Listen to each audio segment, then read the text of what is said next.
আন্দোলনের মুহূর্তটাকে তারা তুলে ধরার চেষ্টা করছেন।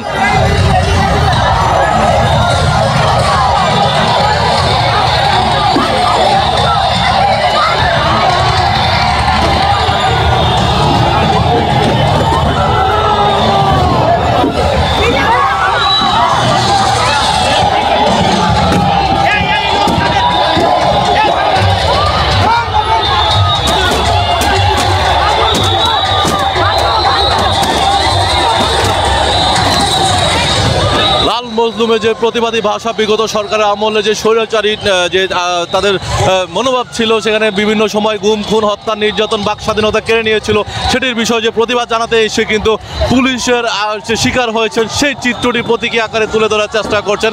এবং আমরা দেখছি উৎকৃষ্ট জনতা কিন্তু তারা তাদের এই জিনিসগুলো ভেঙে তুলে তছনছ করে দিচ্ছেন। এবং তারা আমরা এই মুহূর্তে যদি দেখছিলাম এখানকার সার্বিক বিষয় এবং এই মুহূর্তে পুলিশে যে তাদের নিক্ষেপ করছিলেন এবং সেই নিক্ষিপ্ত বিষয়টি হচ্ছে তারা পুলিশের গাড়ি ভাঙচুর করছেন এবং সে ভেঙে চুরে সব কিছু হচ্ছে তারা তছনছ করে দিচ্ছেন। এমনটাই হচ্ছে প্রতিবাদী যে পথনাটকের ভাষাটাতে তারা বুঝিয়েছেন। এবং সেই জায়গা থেকে হচ্ছে যে পুলিশ সরাসরি তাদের উপর যে টিয়ার শেল গুলি করেছে এবং সেই জিনিসটি তারা তুলে ধরেছেন। এবং তারা পুলিশের গাড়ি ভাঙচুর করে বিভিন্নভাবে আহত হয়েছেন এবং বিভিন্ন মানুষের প্রাণ গিয়েছেন, নিহত হয়েছেন, সেই প্রতীকটি তারা তুলে ধরার চেষ্টা করছিলেন।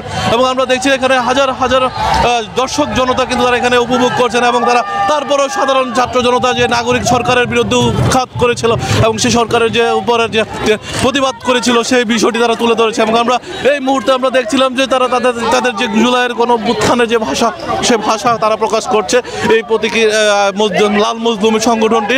এবং তারা তাদের এই যে কর্মীরা রয়েছেন যে তাদের যে পথনাটকের মাধ্যমে যে প্রতীকী আন্দোলনটা গড়ে তুলেছেন সেটি, এবং সেখান থেকে তারা যে বিজয় ছিনিয়ে নিয়েছেন সেই বিজয়ের ভাষা তারা এইভাবে আজকে প্রকাশ করছিলেন। এবং তারা তাদের লাল পতাকা হচ্ছে যে তারা যে প্রতিবাদ করেছে জন্য যে লাল প্রোফাইল করে তারা প্রতিবাদী ভাষা। একমাত্র ওয়ালটন এসি দিচ্ছে 1 বছরের রিপ্লেসমেন্ট গ্যারান্টি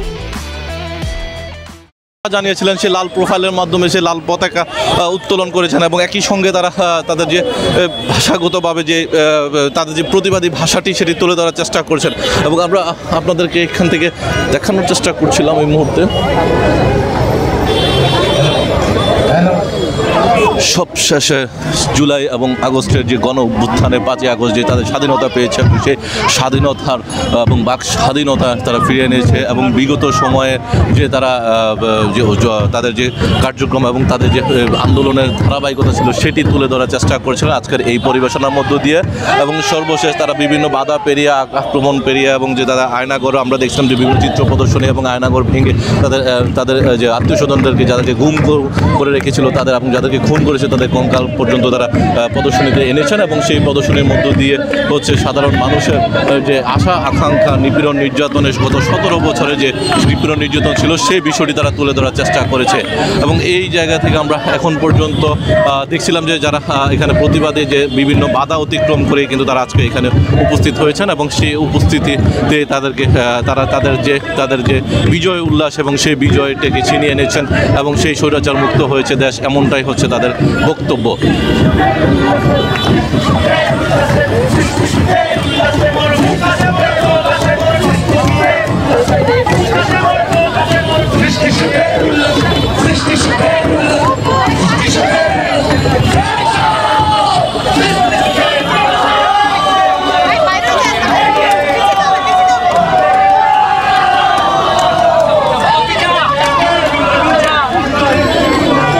এবং দীর্ঘ 36 দিনে তাদের যে আন্দোলন সংগ্রামের প্রতীকতে তারা যে বিজয় পেয়েছে সেই বিজয়ের সে ভাষা তারা দেখানোর চেষ্টা করছে। এবং আন্দোলনের মুহূর্তের সময় তাদের উপরে যে নির্যাতন নিপীড়ন হয়েছে, বিভিন্ন সময় আয়না করে আটক করা হয়েছে এবং যাদেরকে গ্রেপ্তার খুন করা হয়েছে এবং সেইগুলো তারা প্রতীকী নাট্যসভা পথসভার মধ্য দিয়ে তারা পরিবেশন করেছেন এবং সেই পরিবেশনার মধ্যে তারা তাদের এই বাস্তব চিত্রটি তুলে ধরার চেষ্টা করেছেন।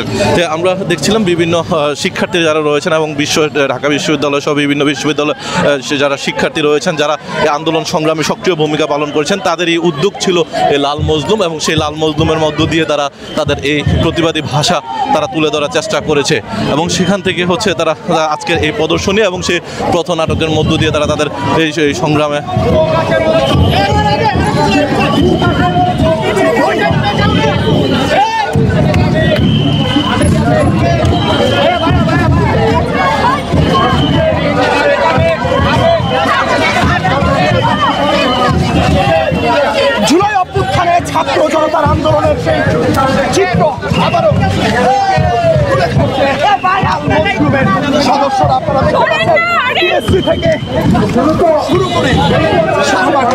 এবং জুলাই অভ্যুত্থানে যে যারা এখানে এই যে ছাত্র জনতা যেভাবে আন্দোলন করেছে সেই আন্দোলনটাকে তারা তুলে ধরার চেষ্টা করেছে এবং সেখানে শিক্ষার্থীরা তাদের পথসভার মধ্য দিয়ে সেটিকে তুলে ধরেছে।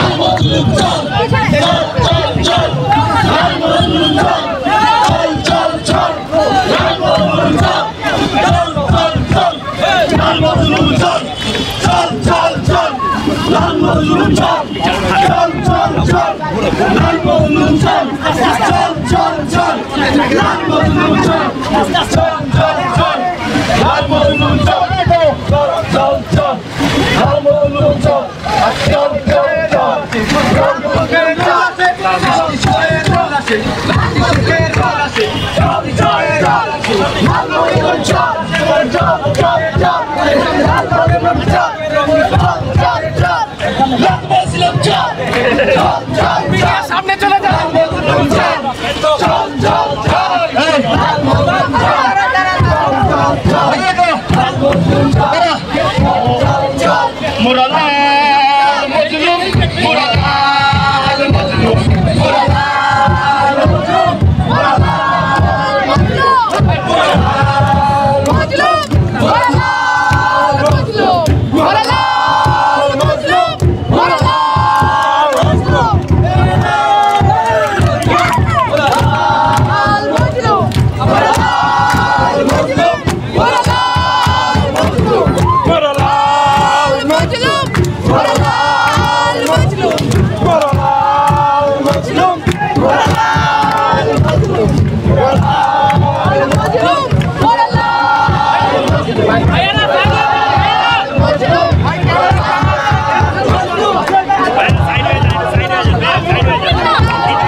হ্যালো, বলেন।